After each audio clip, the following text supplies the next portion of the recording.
Shabbat Shalom, pueblo de Israel, pueblo del Eterno, les saluda a sus hermanos Juan y Andrea Mendoza desde el Estado de México. Nos encontramos usando la radiofrecuencia de Radio Shalom, la estación con el espíritu. Mandamos un afectuoso saludo a nuestros amados pastores, a Jarón Morales y a Araceli de Morales. Que nuestro Padre Eterno les siga bendiciendo enormemente. También mandamos un afectuoso saludo a todos ustedes, hermanos y hermanas que nos escuchan en la diáspora. Que nuestro Padre Eterno les bendiga enormemente. Bien, hermanos, pues vamos a continuar con el estudio del libro de Devarim. El último capítulo, la última parashá de este sistema trienal. Y bueno, también saludamos a nuestra hermana Andrea. Amén, amén. Muchas bendiciones, amado pueblo de Israel. Que nuestro Padre bendito Jehová los bendiga grandemente a cada uno de ustedes. Y pues sí, ya llegamos al final de este ciclo y precisamente vamos a tocar también el punto del final del ciclo de vida de Moshe, lo cual pues es bastante interesante. Así que vamos a gozarnos, amados. Muy bien, hermanos, pues vamos a comenzar, no sin antes hacer nuestra declaración de Emuná. Shema Israel, Jehová Eloheinu, Jehová Echad. Baruch Shem Kevod Malchuto Leolam Vaed. Escucha Israel, Jehová es nuestro Dios, Jehová es primero y bendito es el nombre de su glorioso reino desde ahora y para siempre. Amén, amén. Muy bien, hermanos, pues vamos a comenzar con esta enseñanza. Esta parasha se titula Y subió Moshe, parasha Vaya al Moshe. Devarim 34, 1 al 12, Salmo 148 y 150, Josué 1, 1 al 18 y Mateo 4, 5 al 11, citas muy lindas. Y bueno, entonces vamos a irnos a comentarles primeramente que en este capítulo se relata pues acerca de la muerte de Moshe, el siervo de Dios. Así está descrito en la Torá, en el capítulo 34, versículo 5. Jehová así lo toma también como un siervo.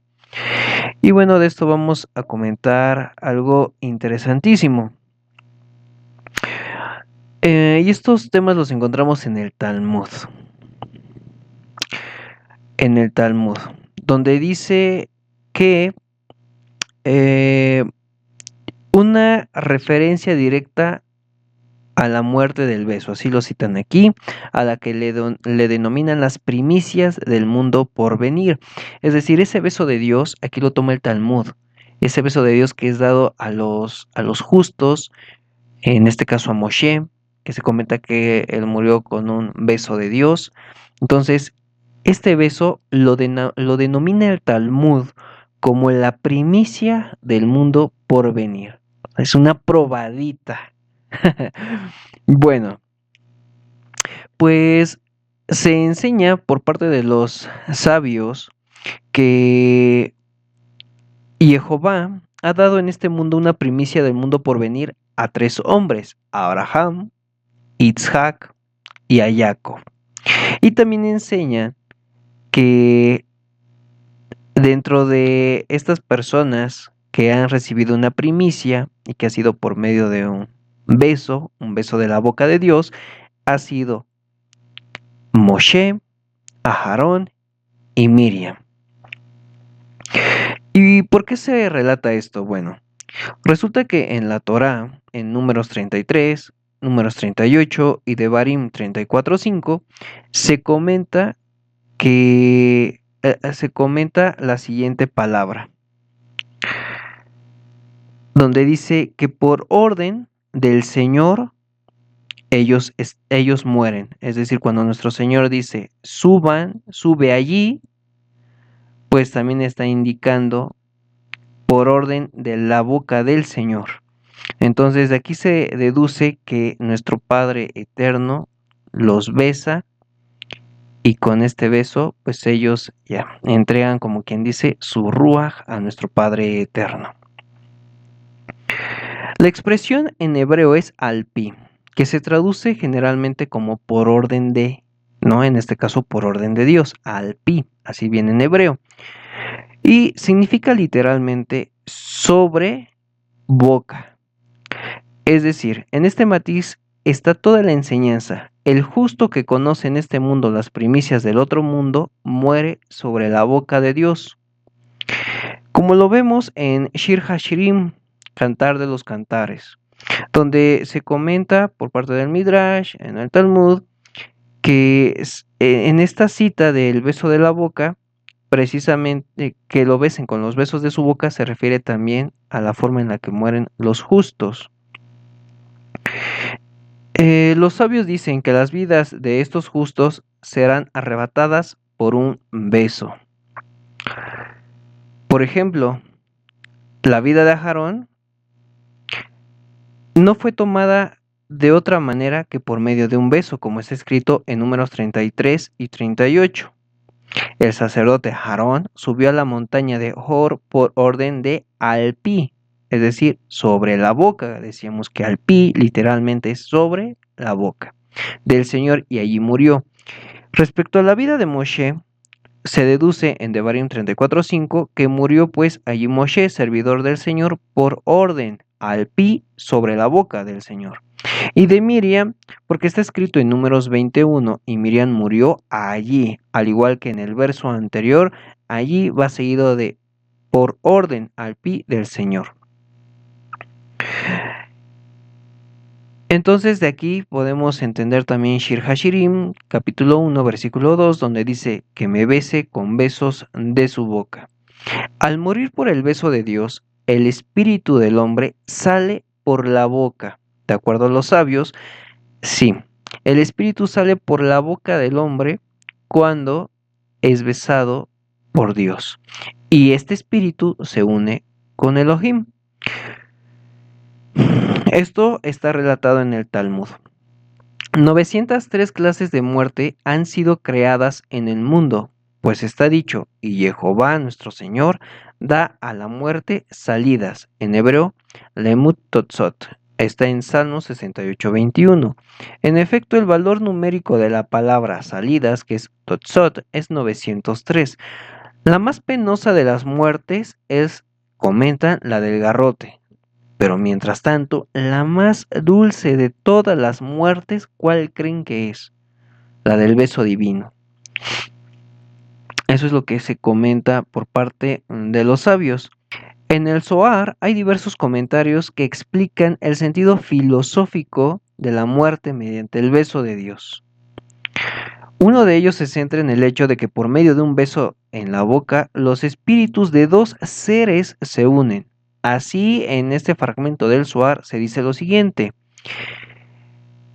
de acuerdo a que me bese con los besos de su boca. De acuerdo a esta cita, en el Zohar viene. Esto lo dijo Knesset Israel, es decir, la Shejinah. Se pregunta, ¿cuál es el sentido de que me bese? ¿No habría tenido que decir que me ame? ¿Por qué que me bese? Mejor que me ame, podría decir. Se responde, se nos ha enseñado que el besar es la unión de un espíritu, es decir, de un ruach, con otro espíritu. Por ello el beso es en la boca, pues la boca es el origen y la fuente de el ruach. Y por eso en el amor el beso es en la boca y se une espíritu con espíritu, sin haber separación del uno con el otro. Y debido a esto, aquel que muere, eh, que es decir, que hace salir su alma en el beso, une su espíritu al espíritu del santo bendito sea y no se separa de él. Y esto es a lo que se llama beso. Y por eso dice la Knesset Israel que me bese con los besos de su boca, a fin de que se unan un espíritu a otro y no se separen nunca. Entonces a esto se está haciendo referencia en Shir Hashirim, Cantar de los Cantares, capítulo 1, versículo 2, que me bese con los besos de su boca, es decir, que no haya una separación, más bien que siempre estén en Ejad, en unión, nuestro Ruach con el de nuestro Padre Eterno y Jehová. Muy interesante todo esto que nos acaba de comentar y también podemos aprender varios puntos, varias reflexiones de la vida y muerte de Moshe. Y vamos a tomar como base un comentario que hace un rabino que se llama Jonathan Sachs. Entonces, hay varios puntos que podemos rescatar de, como ya mencionamos, la vida y muerte de Moshe. El primer punto es, para cada persona, incluso para los más grandes, hay un Jordán que no podremos cruzar, una tierra prometida a la que no entraremos, un destino al cual no llegaremos. Y nos explica un sabio de nuestros hermanos de Judá, que se llama Tarfón, que no se trata de completar la tarea, pero tampoco quiere decir que seamos libres para desistir de ella. Lo que nosotros comenzamos, otros lo continuarán. Lo que importa es que comencemos el camino y que no permanezcamos estáticos. Esto es bastante interesante. Qué cita tan interesante esto que comenta la hermana, porque precisamente hay varios que en la corriente judía llegan a decir que pues hay una reencarnación del alma, ¿no? Entonces, pues básicamente no es que esa persona, por ejemplo, Moshe muere, este, pero después reencarna en otra persona.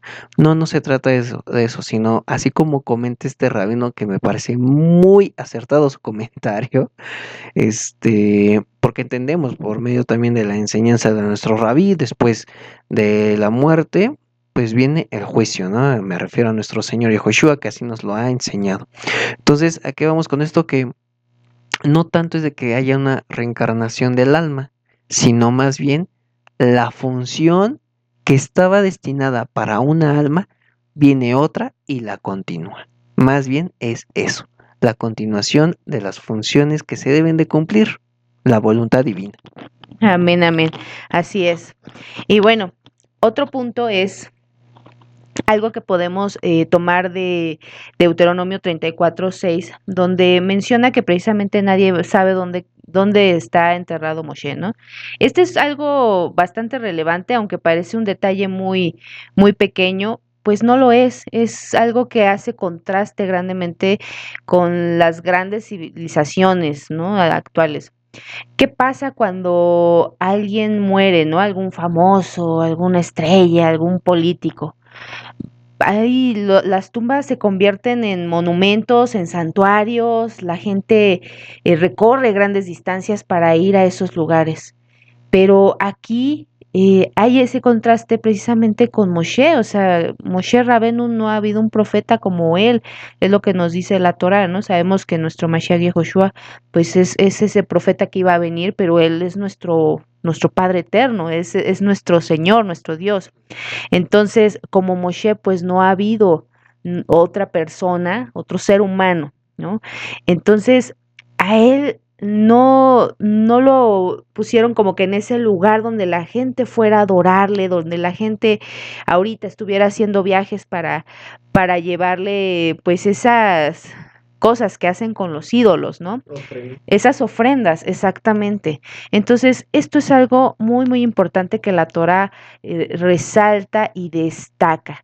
Y bueno, pues precisamente un error que cometen muchas personas es terminar adorando a los seres humanos como si fueran pues dioses, y eso es algo que no debemos hacer. Podemos admirar esas buenas cualidades, admirar los logros, admirar ese tipo de cosas, lo bueno, pero en ningún momento adorarlos.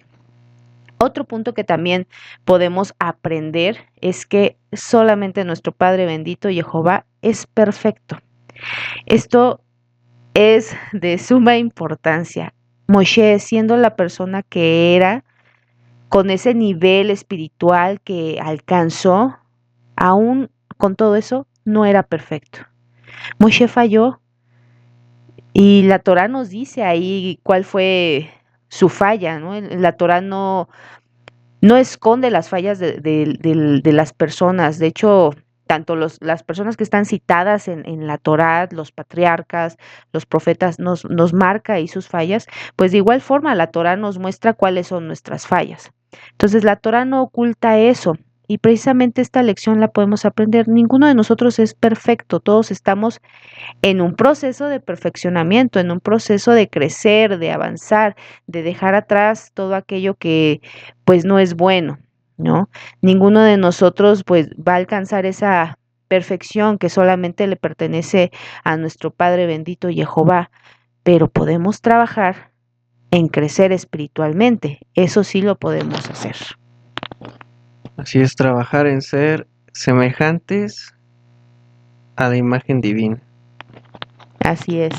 Y pues precisamente la causa de pecado que tuvo Moshe aquí, o más bien el pecado que nos marca la Torah que tuvo Moshe, lo encontramos en Números 20:12, que dice, porque no me santificaste. Entonces, aquí resulta que, como mencionamos, ¿no? La Torah no va a ocultar la verdad, no va a ocultar el pecado de ninguno de nosotros.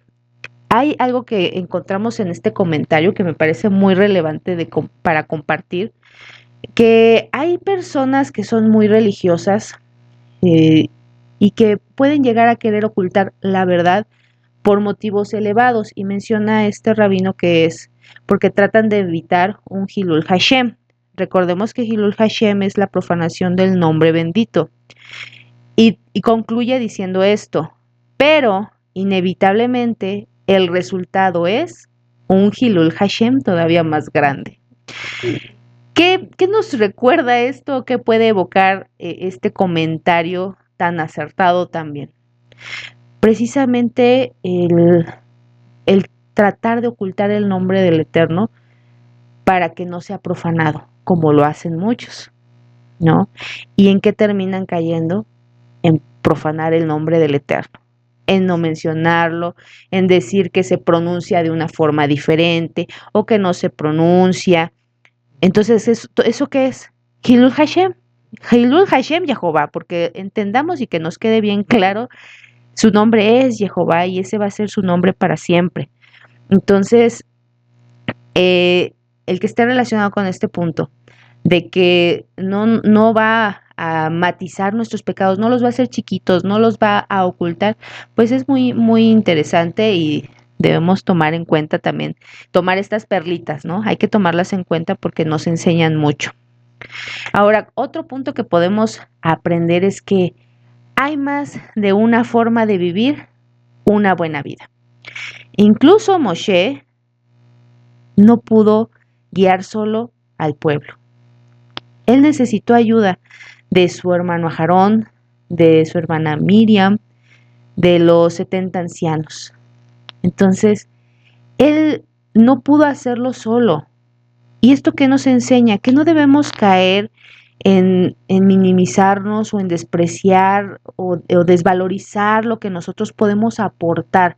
Recordemos que todos somos miembros del cuerpo de Mashiach y todos tenemos algo bueno que aportar, una habilidad, una pasión, una sensibilidad que nos hace únicos, y ya en conjunto todos podemos llegar a esa grandeza que es necesaria.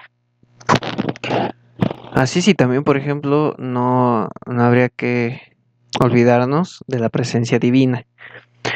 Por eso Moshe también decía, si tú no vas con nosotros, prefiero no ir. Entonces, principalmente la presencia divina, y recordemos cómo se manifestaba también nuestro Padre por medio de la columna de fuego, la columna de nube. Entonces, haciéndose presente también nuestro Padre eterno en todo momento. Amén, amén. Sí, claro que sí.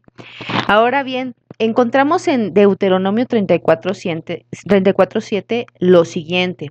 Dice que Moshe a los 120 años, que sus ojos no se habían opacado ni se le había ido su lozanía.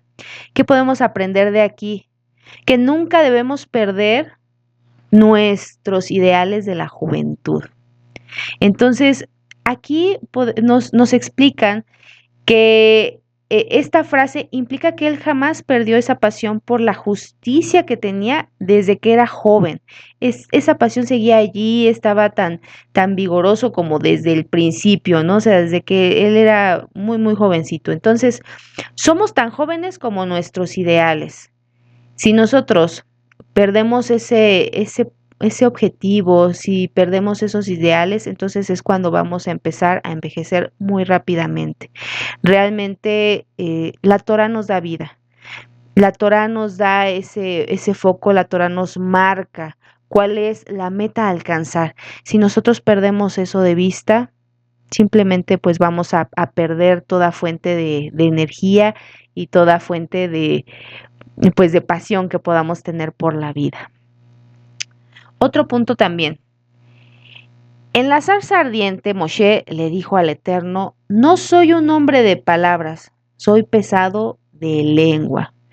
Cuando llegamos al libro de Devarim, el libro que precisamente se llama Palabras, Moshe ya lo vemos como un personaje muy elocuente, el más elocuente de todos los profetas.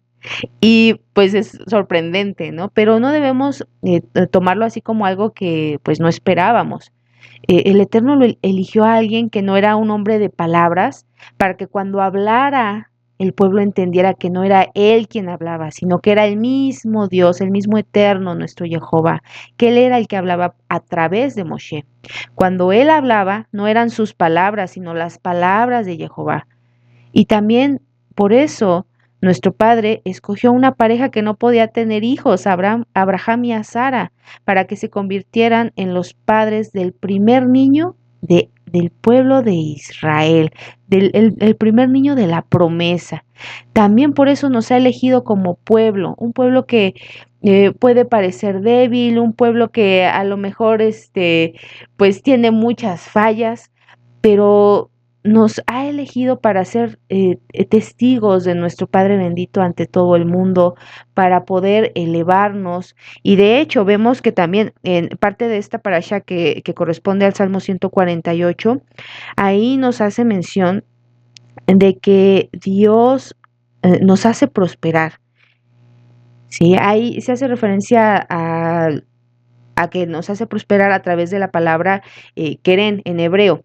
Esta palabra queren se puede traducir como cuerno, pero es hacer crecer como un cuerno, ¿no? ¿Cómo crece un cuerno? Pues de adentro hacia afuera y hacia arriba, ¿no?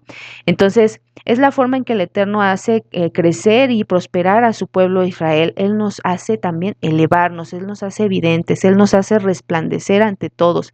Entonces, imagínense, Él a quiénes ha tomado para poder mostrar su majestuosidad, para poder mostrar todo ese poder que él tiene. Por último, Moshe defendió al pueblo de Israel. Y aquí hay varias preguntas. ¿Le gustaba el pueblo? ¿Lo admiraba? ¿El pueblo lo quería a él? Sabemos, creo que las respuestas a estas preguntas. Pero aún así, Moshe defendió al pueblo con toda su fuerza y con toda su pasión, a pesar de que habían fallado en varias ocasiones y que eran desagradecidos con el Eterno. Moshe arriesgó su vida para defenderlos. De acuerdo con el Talmud, el Eterno le enseñó a Moshe esta lección al comienzo de su carrera. Cuando Moshe dijo que el pueblo no le creería, Dios le respondió: son creyentes, hijos de creyentes, y finalmente tú serás quien no crea. Los líderes dignos de admiración son aquellos que defienden al pueblo. Y el pueblo digno de respeto es aquel que respeta. Quienes odian serán odiados, los que menosprecian serán menospreciados, y los que condenan serán condenados. Las personas grandiosas son aquellas que ayudan a otros a ser grandes. Lo más importante aquí de todo esto es que Moshe, como ya lo mencionamos, termina siendo llamado siervo del Eterno, siervo de Jehová, Eved Jehová. Entonces, todos podemos llegar a ser tan grandes como Moshe, todos podemos servir a Dios. Sí, entonces aquí somos tan grandiosos como las causas a quienes servimos, y cuando las servimos con verdadera humildad, entonces a través nuestro una fuerza más grande que nosotros es la que trae al mundo la presencia divina. Todos tenemos ese potencial y debemos tenerlo siempre muy en cuenta. Todo lo que hagamos no es poco. Hasta el más pequeño paso, hasta la más pequeñita piedra que pongamos ahí en la construcción, hace la diferencia. Amén, amén. Así es, todo depende también de nuestras intenciones, como dice la hermana, de la causa. Vamos a estar tan grandes de acuerdo a las causas, es decir, a nuestras motivaciones, a las motivaciones de nuestra alma. Y bueno, de acuerdo al Midrash, se comenta lo siguiente. Nuestro Señor hizo que Moshe llevara a cabo sus milagros en medio de de un gran público, para que la Torá sea adoptada por todas las futuras generaciones. Está escrito en el Midrash, en el futuro, y Jehová mismo llevará a cabo milagros similares y aún mayores. El Midrash enumera 10 de esos milagros. Pongamos atención. El primero, después del éxodo o de la salida de Egipto, una columna de fuego alumbró el camino de Bené Israel por la noche. Y comenta en el futuro, Jehová iluminará al mundo con una luz resplandeciente, como está escrito en Yesayahu 30:26, y la luz de la luna será como la luz del sol, y la luz del sol 7 veces mayor. Esta luz potente curará a los enfermos y quemará a los pecadores. En el desierto, punto número 2, en el desierto el pueblo de Israel bebía agua de la fuente de la piedra, recordaremos esa escena. En el futuro, Jehová producirá agua vivificante de la fuente de Jerusalén que curará enfermedades como tzarat, que es un tipo de lepra que la luz solar no cura. La tercera, en el desierto, el pueblo de Israel, ¿qué comía? Maná, que por cierto, dicho sea de paso, la pregunta, más bien, que se va a hacer es ¿en qué día Dios ya no envió o terminó de enviar maná al pueblo de Israel? ¿Quién sabe la respuesta? Bueno, esto lo encontramos en el libro de Yasser. En el libro de Yasser se comenta que en el día 14 del primer mes, cesó el maná. Bueno, ¿eso por qué lo comentamos? Porque hay algunas corrientes que dicen que cuando murió Moshe, pues en ese día básicamente ya dejó de caer maná de los Shamaim. Error. Yasser, en el libro de Yasser encontramos la respuesta. Es el 14 de Aviv. Terminó de caer maná. Bueno, entonces en el desierto el pueblo de Israel comía maná. En el mundo futuro los árboles darán sus frutos todos los meses y esos frutos curarán defectos congénitos como la cojera o la ceguera. El cuarto, en el desierto Jehová protegía a Bené Israel alojándolos en cabañas, según algunos y según otros, él los rodeó con nubes de gloria. En el futuro, él reconstruirá todas las ciudades desoladas. Habrá una Jerusalén celestial, ¿no? Que descenderá de los Shamaim. El sexto, en el futuro Jehová hará la paz entre los animales salvajes y los animales domesticados. 7. Jehová hará un pacto con todos los animales para que no hagan daño a Bené Israel. En su lugar servirán al pueblo de Israel, así como sirvieron a Adán en el Gan Edén.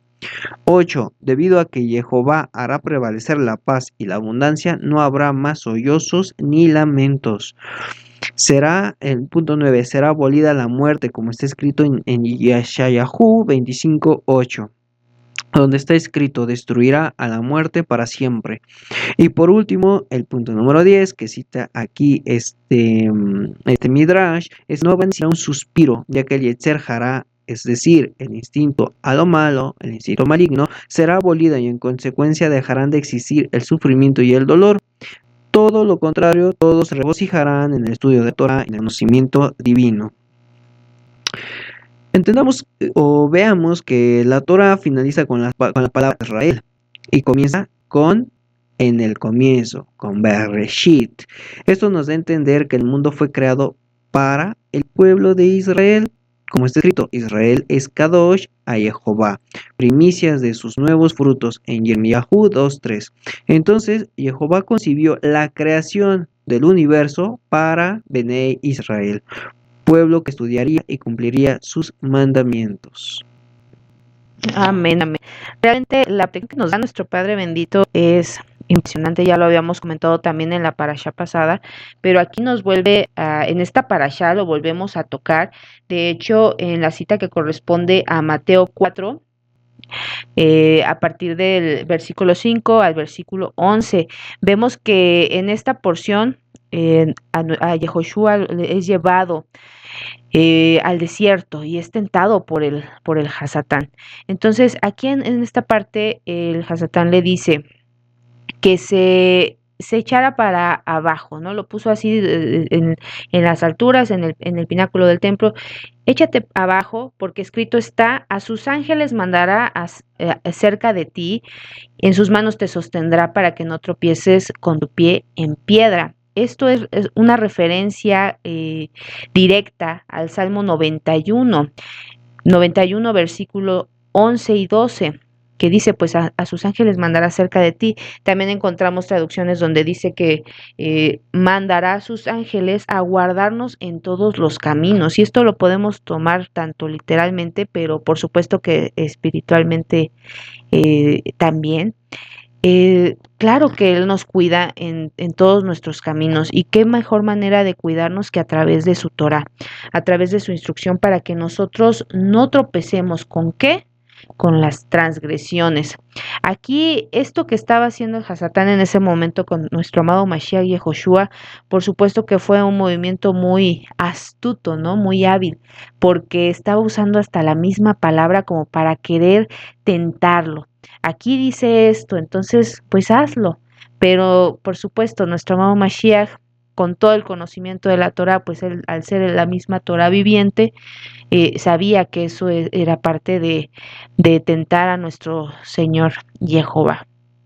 Entonces, esto, ¿en qué nos hace reflexionar? Pues la forma en la que el adversario, el Hasatán, actúa contra el pueblo de Israel y debemos estar prevenidos de esto.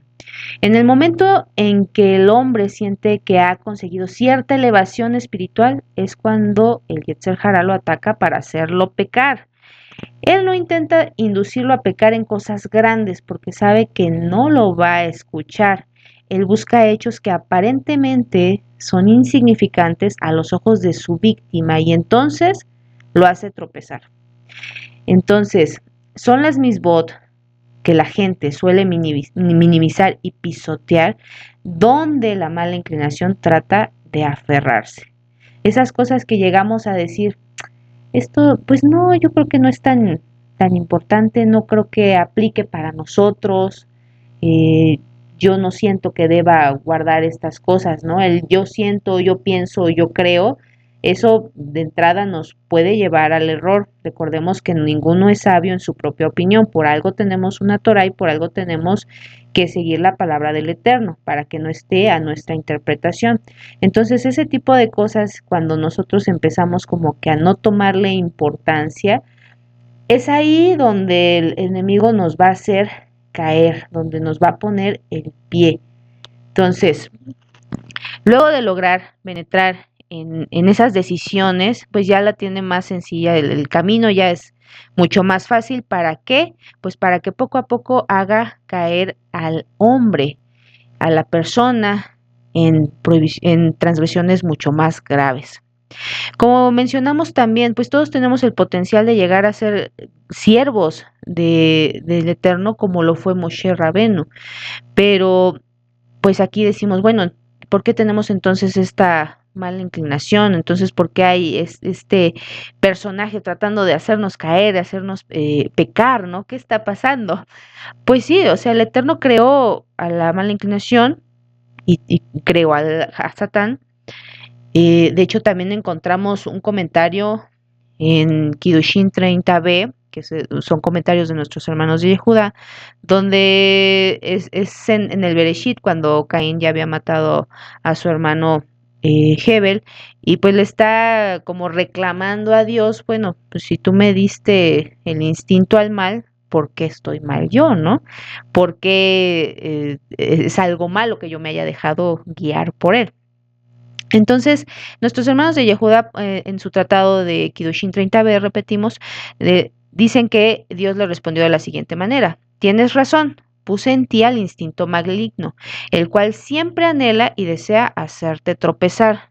Si no te mejoras, a la puerta el pecado yace, y hacia ti será su deseo.